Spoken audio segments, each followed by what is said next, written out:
Official first video. यहाँ से हम स्टार्ट करेंगे step by step completing a Striver's DSA sheet. Let me be very clear, I am not here to teach you all कि कैसे क्या करना है। I am just here to let you know how to learn, not make you learn anything, because I found in my journey whatever I have learned till now that it's very difficult to find a teacher that you resonate with, but you ultimately find that. But what you don't understand is how to go about it, and once you find your roadmap, then even you become a teacher for yourself. And we know that self-learning is the best way of learning. Step 1 here is learning the basics, and in that we have 6 lectures. The first lecture is things to know in C++, Java, Python or any language. The language I have selected is Java. Firstly, because I think it's a very good language that you can do your DSA in, and second, I'm very comfortable in it. I have been learning it since 9th standard. And secondly, I'm not an amateur in all of this. I know basic concepts, I know syntax, I probably know high concepts as well, but in theory.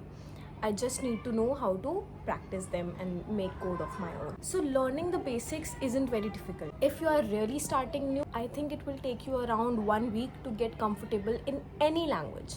Then you switch to the object-oriented programming concept. I've seen my fellow mates who are not comfortable with object-oriented programming concept. Then they face a lot of issues going forward, because see, object-oriented programming is not something that will be of use to you when you create major projects. When you will create linked list as well, which is a data structure, and it's a very important data structure.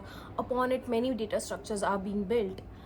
So in that as well, you create a class which is of linked list. You create classes of nodes, and then what you create in it are its objects.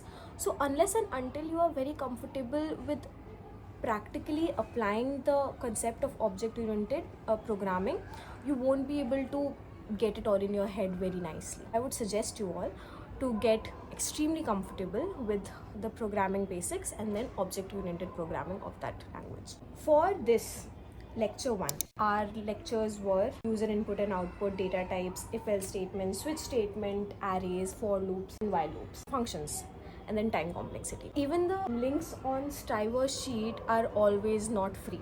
They are also a premium version. And what I have decided is, unless and until I make some money out of this, I won't invest any money.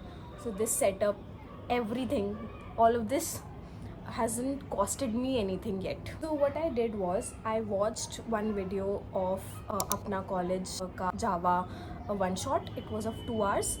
And then one video of object-oriented programming of Apna College as well. Also, for object-oriented programming, I would link another video which is of Campus X, and I think he has given the best explanation of object-oriented programming yet.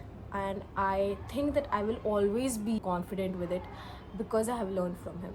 So I really recommend that channel as well. It's great. Now, coming to the point, we have these concepts, but we can't solve questions because they aren't free. So what I did was, I asked ChatGPT that these are my concepts. Can you please make me a problem or a mini project on which I can work? The mini project was student management system, in which I managed the records of students of a school. For example, their roll number, name, grade, age, etc. And then made functions according to the concepts that I wanted to revise. I brushed up my initial skills, so I thought that I could move on forward.